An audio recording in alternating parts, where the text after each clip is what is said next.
Welcome, dear listeners, to the realm where fear reigns supreme and the darkness holds its sway. I'm your guide through this labyrinth of nightmares, your companion in the shadows. In this podcast, I will read you stories that I'm sure will keep you up at night, and I hope by the end of this episode, you will not be able to close your eyes without a chill running up your spine.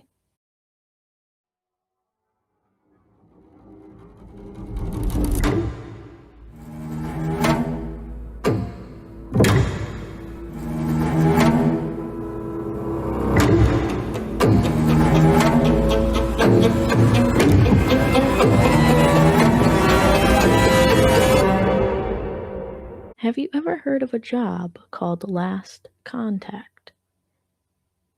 I didn't think so. That's strange, because without last contact, society would collapse within a week. I learned about it the summer after high school while looking through classified job listings. Most were normal: warehouse work, landscaping, retail. Then I found one that read Last Contact Trainee. No experience required. Must be willing to work with the recently deceased. $2,000 sign on bonus, $45 hourly wage. That caught my attention. I figured that it was some position at a funeral home or maybe the morgue. That was fine by me, so I called the number at the bottom of the listing. A dull voice answered the phone by the third ring. Hello. Hello. I'm calling about the last contact job listing. I saw it in the paper. Oh, yeah. What's your name? It's Will. Very well, Will. We will give you a call back in a few days. Thank you. With that, the line went dead. I rolled my eyes and went about my day, thinking I just fell for some prank. The pay should have tipped me off. It was way too good to be true. The next couple of days, I continued my job search. No position offered what the last contact one did. Must have called 10 fast food places with no luck. 3 days later, I was shocked to receive a call from a familiar number. Hello? I answered. Hello, Will. Congratulations on becoming the newest member of the Last Contact family. We're excited to have you join us. I was dumbfounded. Uh, thanks, I managed to say. If it's convenient for you, we'd like to begin this coming Monday. Yeah, that should work for me.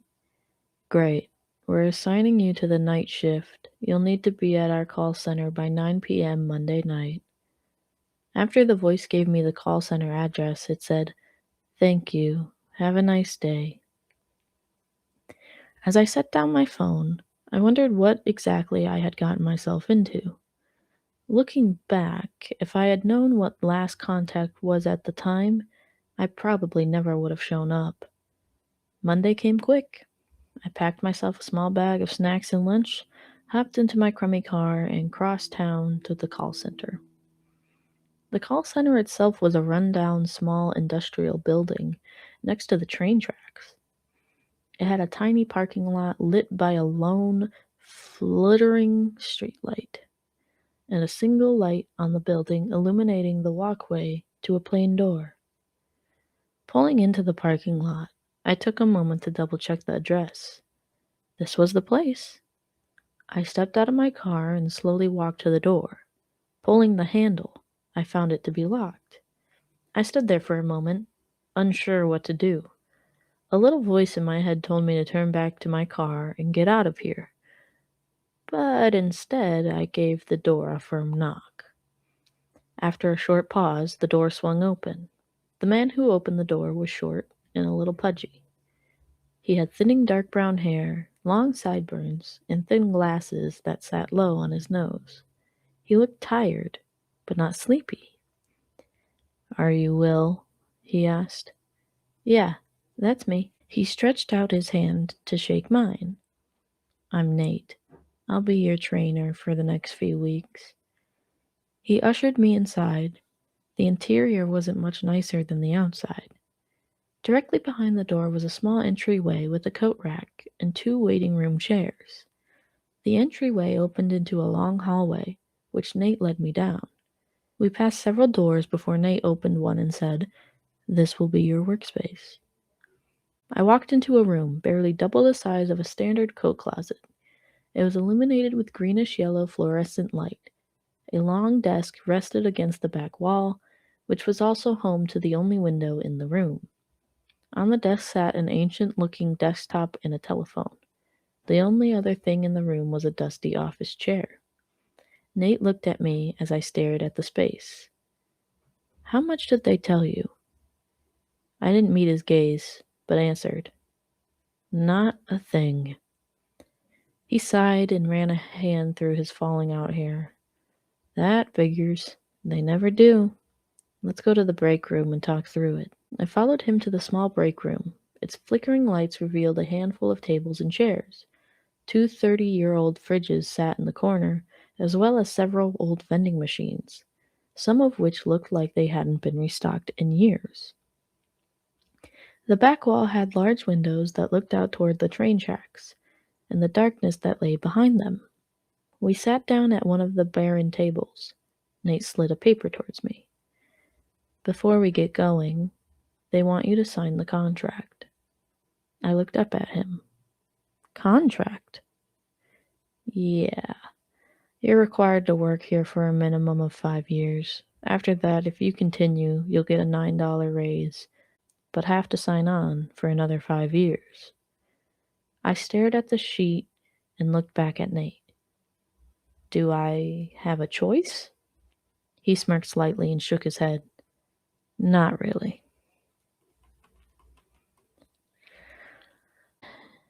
I swallowed and signed my name. As I did, Nate began. "When people die unexpectedly, they get one final phone call, one last contact with the world of the living." I'm sure my face demonstrated my disbelief. Nate gave a weak smile. "I know, sounds silly, but the reality is that those who are killed or died unexpectedly are given the opportunity for a last call before their soul passes on." He took a drink from his bottle. "It's our job to answer those calls. This job is important for 3 reasons. First, we provide comfort for those who have recently passed. Oftentimes, they don't know what happened and are confused. We give clarity. Second, we gather important information that the dead hold. The dead possess information that must be transferred before they move on. Passwords, locations, military codes, those sorts of things. We gather them and pass the information to the right places. And thirdly, spirits who call and no one picks up tend to become violent and dangerous. We try to stop that as often as we can." I didn't know what to say. "I'm sure you've got some questions. Let's see if some calls help give you answers," he said as he stood, patted me on the back, and headed out. I followed. We returned to my little room. Nate sat in the chair. "I'll take the calls tonight, but I'll put them on speaker so you could listen in." I nodded. The first call didn't come for about 30 minutes. It was nearing midnight when the first call came. Nate picked up the phone. "Hello, my name is Chris. What's yours?" I was surprised that Nate didn't use his real name. The room crackled with the noise of static, but a cracked, monotone voice spoke. "I'm Mike." "Hello, Mike. This is your last contact. I'm sorry to have to tell you, but you have died." The phone was silent. "What? How? What happened?" "No, no, that's not possible," a sad, confused voice finally replied. "Mike," Nate put his head in his hands. "I was driving home. I'm sorry. I was driving home 20 minutes ago." "I'm sorry, Mike. We don't have much time. Do you have any passwords or information your loved ones will need? Gentle sobbing could be heard through the phone. Nate sighed. Mike, please, your family will appreciate it if you could give me something. The voice on the other end managed to squeak out his banking information and the combination to a safe.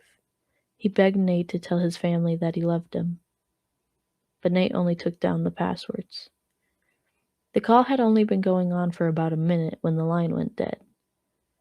Nate put the phone back in its place.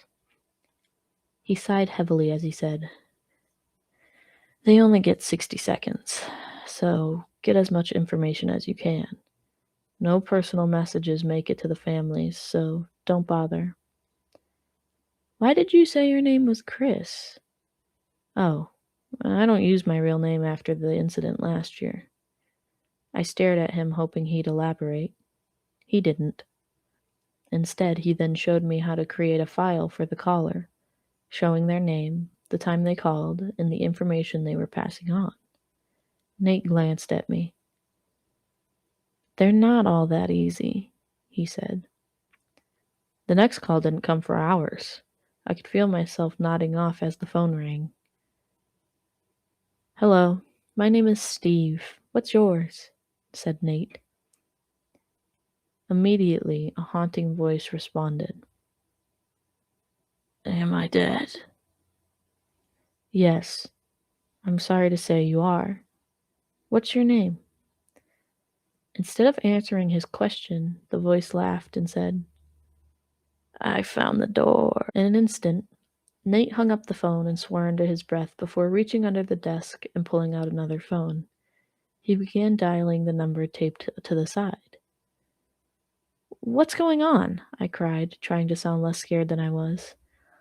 You'll find out soon enough, was the only answer he gave before lifting the second phone to his ear. I could only hear one side of the conversation. Yeah, it's Nate. We got another one talking about the door. The voice on the other end said something I couldn't make out. Okay, thank you, Nate said and hung up the phone. He let out a breath and turned to me with a fake smile. How about some coffee? He said cheerfully before walking out of the room. I followed him to the break room. Nate tried to make small talk as he poured some old coffee for us. As he did, I stared out the window and noticed that standing past the train tracks was a dark figure. A chill went up my spine as I saw it. Hey, Nate. Someone is standing out. He cut me off as he quickly whispered, Don't look at it. It always shows up after a call like that. What do you mean? Look away, he hissed as he grabbed my shoulder and spun me around. We stared at the dirt wall. Nate was holding his breath. After a few minutes, I heard a gentle tapping on the window. The tapping continued for about 2 minutes before it stopped. Nate said, We can turn around now. It leaves after the tapping. As we turned around, I could see that the entire window was completely iced over, except for several little dots around the glass. They looked like places where a fingertip had tapped the glass. I looked at Nate. What's going on? He shrugged. Just part of the last contact. He followed up with, In the future, just know that the faster you look away, the better. Sometimes it won't even tap if you're fast enough. He then walked out into the hallway. When we got back to the workspace, he turned and looked me in the eyes. Look, Will, this isn't your standard job. I'm sure you've realized that already.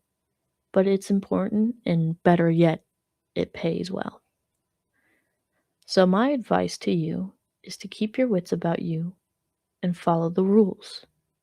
I nodded and said, What rules? He handed me an envelope and said, Your sign-on check is in there, as well as a few rules. Read them when you get home. Come prepared tomorrow night. I'll be having you on the phones tomorrow night. I took it and put it in my back pocket. The rest of the night was pretty quiet. Around 6 a.m., we got a call from a young woman who hung herself. She wanted her parents to know that she left a note under her pillow, and her friends to know her locker combination. 7 a.m. finally came, and Nate said, "You did good for your first night. Some nights will be way busier, and some nights you'll get no calls at all. It ebbs and flows." "How long have you been doing this, Nate?" He grabbed his coat from the entryway. 12 years. I'm on my third contract." "Do you like it?" He shrugged. "It's a job." We both walked out into the parking lot and waved goodbye as we climbed into our vehicles. When I got home, I collapsed on my bed. Pulling the envelope from my pocket, I opened it, set the check aside, and unfolded the sheet. On it was 7 rules. If the caller begins describing the room you're sitting in, terminate the call immediately and leave your workstation for 15 minutes. The dead should not be able to see the living. If you hear breathing before the caller speaks, disconnect immediately. The dead do not need to breathe. If a caller says, "I found the door," end the call and notify a supervisor. If you recognize the caller's voice, remain professional and follow normal procedure. Personal calls are inevitable in this line of work. Under no circumstances should you answer a call that arrives exactly 1 minute after another call ends. Those calls do not originate from the deceased. Should the caller ask to speak with Nate, tell them Nate retired years ago. Do not mention that Nate is sitting 3 offices down. If somebody begs you to send help, transfer them to extension 7 and do not follow up.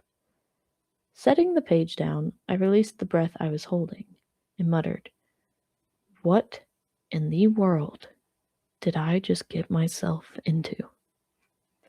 I slept till around 3 in the afternoon.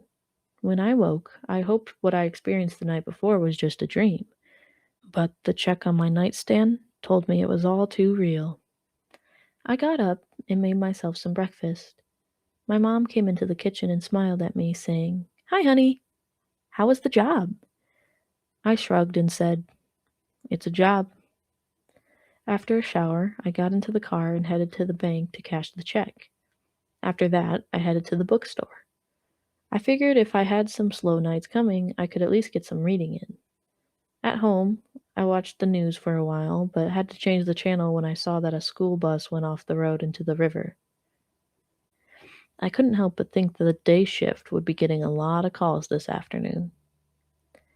As I pulled into the parking lot, I couldn't help but feel nervous. I'd gotten there before Nate did, and when he pulled in, I waved and got out of my car. As we walked in, Nate handed me a copy of his key. "That way, you won't have to wait for me," he said with a smile. "Are you ready for this?" I sighed. "I think so." He chuckled. "You'll do great. I'll be right there if you have any questions." That made me feel quite a bit better. As we entered the small workspace, Nate handed me a sheet of paper. "I wrote you a script for the night. Hopefully it'll help." I grinned and said, "Thank you. That makes me feel better." The night was very forgettable. We only had one call the whole night, a drunk driver who hit a telephone pole. I tried to get him to share information, but he was confused and rambled. Right at the end, he started sharing banking information, but the phone cut out halfway through. His 60 seconds were up. "Good try," Nate said. "It takes some practice to get them finished in under a minute. Don't worry about it." "Okay, I'll try." As the sun rose, Nate and I again parted ways in the parking lot. My third night was busy. We had 7 calls in the first 5 hours. I started to feel like I was getting my feet under me. After I finished a call from a stabbing victim, Nate patted me on the back and said, "Man, that was a tough one, but you did really well. Good job." He then moved to the doorway. "I gotta take a piss. Be right back." I took a deep breath and picked up my book for the first time that night. A few moments later, the phone rang. I looked around. Nate was still gone. I gulped and picked up the phone. Hello, my name is Chris. What's your name? There was heavy breathing on the other end.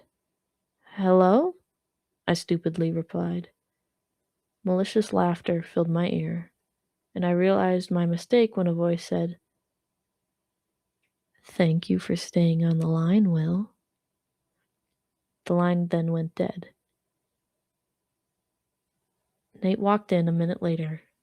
My face must have been full of fear because he asked, What's wrong? I looked at him. It was breathing, and I didn't hang up. He clenched his jaw and muttered, Well, that's not good. What do you mean? Did it say your name? I swallowed and whispered, Yes. He went pale before slamming the door shut and locking it. He flipped the lights off and whispered to me, Don't make a sound. I held my breath and sat as still as possible.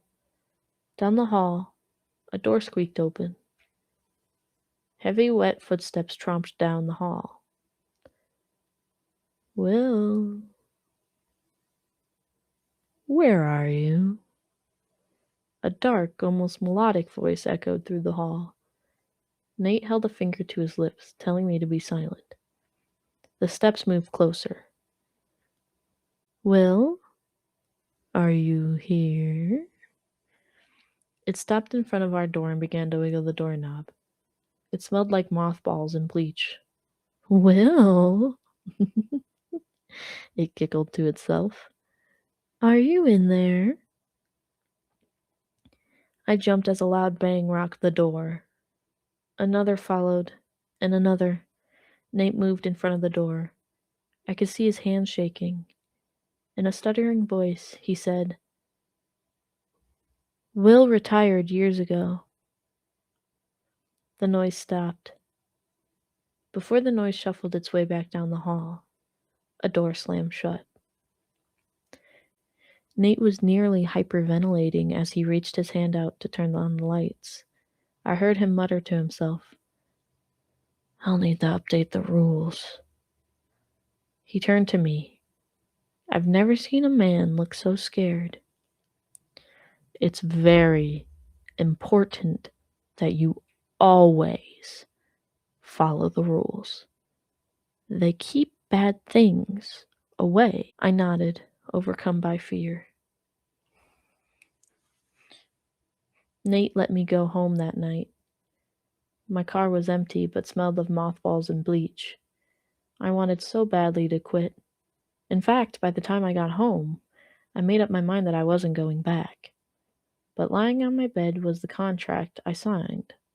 The 5-year duration was circled over and over again in red ink. I got the message. That night, I slept terribly. I dreamt that I was trapped in my room, while my mother stood outside gently tapping on the window and laughing to herself. That night, when I reported for work, I noticed that Nate looked just as tired as me. He nodded when he saw me. Hey, Nate, were you able to sleep? He gave a weary smile before shaking his head no and taking a drag of the cigarette he was working on. Why did you sign the contract 2 more times? I couldn't help but ask. He puffed hard on his cigarette. Well, after you hit 10 years, every year after, they promise that a loved one of your choice won't die. I felt like I was beginning to understand. They can do that? I asked. He shrugged. It's worked so far. He flicked his cigarette to the ground before saying, Let's get to work. As we stepped into the entryway, we were both surprised to see a note taped to the far wall. It was handwritten and said night shift. We've had some issues on the day shift, so we felt it was right to record what we have learned. Hopefully we can avoid more casualties. Here's what we know. If a caller asks whether the train tracks are still behind the building, answer yes and close the blinds immediately. If the caller thanks you before you have helped them, end your shift immediately and go home by a different route than usual. If a caller asks what time it is, answer incorrectly. The dead lose track of time after passing. Anything that asks for the correct time is trying to synchronize itself with our world. Hope all is well. Good luck. We both stared at the sheet for a while before Nate said, "Well, that's a crummy way to start the shift." "What's it mean?" "It means our job just got a little harder," he said with a sigh. "Come on." He headed to our room, and I followed. Between 10 p.m. and 2 a.m., we helped two different people who overdosed and one shooting victim. Nate was walking back into the room with coffee for both of us when I started a new conversation. "Hello, my name is Chris. What's your name?" Static followed. Then a small voice. "I'm Carol. Can you tell me the time?" Instinctively, I looked down at my watch, and as I did, Nate gently slapped the back of my head and pointed to the new rules. "Hi, Carol. It's 5 minutes after 6. A loud sigh came through the phone, and Carol hung up. Nate raised his eyebrows slightly. "Umph. Didn't know they could hang up from their end. We'll have to watch for that." 10 minutes later, every clock in the building displayed the same incorrect time I've given Carol for exactly 5 minutes. We didn't get another call that night. I spent it reading and walking the halls. I tried the handle of the 7 other doors in the hallway. I'm not sure why. They were all locked, but I could see light beneath one. After walking around for a bit, I returned to the room, and I noticed the blinds over the window had been closed, even though neither Nate nor I remember touching them. The sun rose, and as I drove home, a thought entered my mind. I should write all this down. None of my friends or family would believe these stories if I told them, but maybe someone out there would believe and appreciate my experiences. So when I got home, I opened my laptop and I started writing. And that brings us to now. I've been a last contact trainee for 4 nights now. I'll try to keep you posted throughout my 5 years, but for now, I'm signing off. Oh, wait. Something is scratching the inside of my closet door. As the shadows recede and the echoes of terror fade into the night, we must bid farewell to another haunting tale. But fear not, dear listeners, for the darkness will always welcome us back, eager to share its secrets once more. Remember to keep a light burning in the darkness, for even the smallest flame can hold back the night. Until next time, may your dreams be free from the whispers of the dark, and may you find solace in the light of day. This has been Shadows in the Dark, Tales of Terror. Thank you for joining us on this journey into the unknown. Until we meet again, stay safe, stay vigilant, and never forget that the shadows are always watching.